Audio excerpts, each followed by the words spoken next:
আসসালামু আলাইকুম রহমতুল্লাহ। আমার ভিডিওতে আপনারা সবাই আমন্ত্রিত।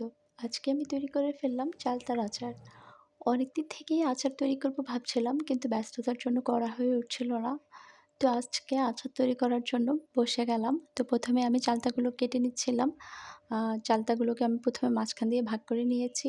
তারপর আমি উপরের খোসাটা ছাড়িয়ে নিচ্ছিলাম। আপনারা চাইলে খোসা সহ তৈরি করতে পারেন, কিন্তু আমার উপরের খোসাটা ভালো লাগছিল না। তাই আমি এই খোসাটা ছাড়িয়ে নিয়েছি। তারপর আমি চালতাগুলোকে একটু মাঝারি, চিকনও না মোটাও না, একটু মাঝারি করে কেটে নিচ্ছিলাম।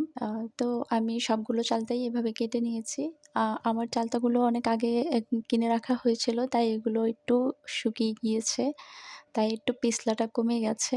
তাজা চালতা হলে কাটতে অনেক বেশি কষ্ট হয়।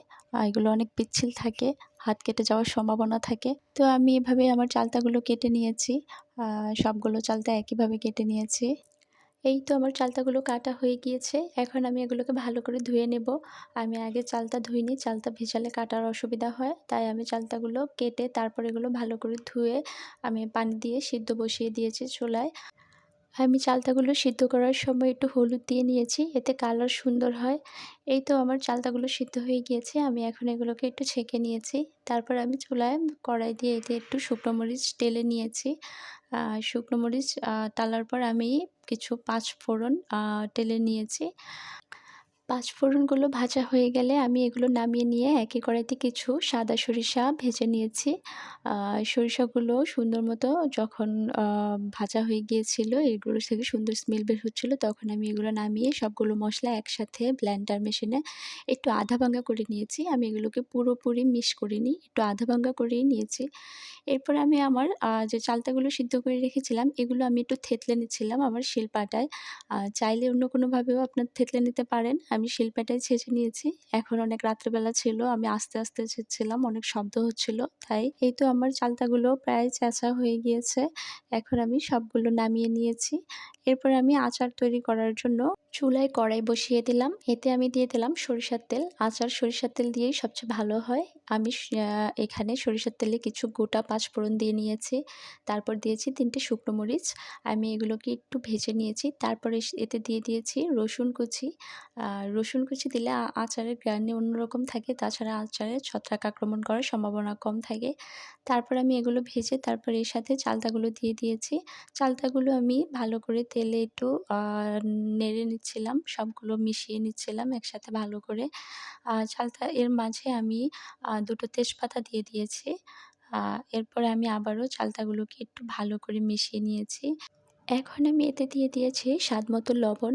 লবণগুলো দিয়ে আমি ভালো মতো নেড়ে সবগুলো চালতার সাথে লবণগুলো মিশিয়ে নিচ্ছিলাম। এরপর আমি এগুলোর সাথে দিয়ে দেব মরিচের গুঁড়ো। আমি অনেকগুলো শুকনো মরিচের গুঁড়ো দিয়ে দিয়েছি। আমার মরিচগুলো একটু কম ঝাল ছিল, তাই আমার আরও একটু বেশি দিতে হয়েছে।